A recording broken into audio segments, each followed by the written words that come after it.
going to read a short statement and then happy to take your questions. So just going to start off at the top.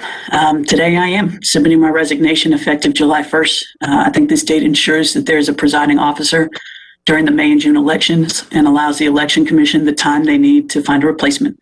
I remain committed to the office and its mission and hope to aid in defeating harmful rhetoric to ensure successful elections in the future.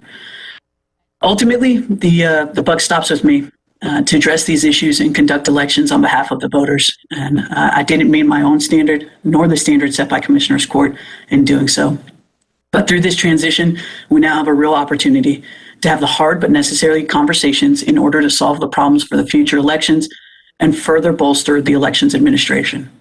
But I also feel compelled to add context to the moments that brought us to today. Since the 2020 presidential election, bad faith actors across the country have worked to undermine the integrity of our elections and sow distrust in our civic institutions. And across the country, we saw repeated attempts to cast doubt on election results if votes were not counted within 24 hours. And that rhetoric has continued locally, with the arbitrary 24-hour rule in Texas has been weaponized and threatens the principle of accuracy over speed. And I'm greatly concerned that these attacks on our process and, again, the civic institutions maximizes short-term political gain, but sacrifices long-term trust in the bedrock of our democracy. And the checks and balances of the canvassing process are designed to shed light on any issues in the unofficial election night results.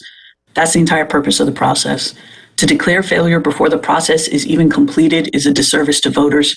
It assumes that anything that occurs after election night doesn't matter, though the canvassing period is the most critical part of our election process.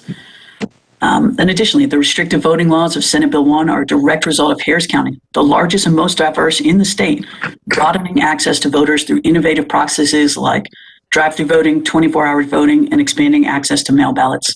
And the issues our county faced this election are actually not unique. Counties across the state face similar problems with staffing and with implementing new Senate Bill 1 requirements. However, the attacks on Harris County continue beyond the passage of Senate Bill 1 and into this election, because the lawsuits and talking points that we are seeing now were written the moment this office was formed, and today serve as a distraction to conversations about how to improve the process, invest resources, and make our elections better.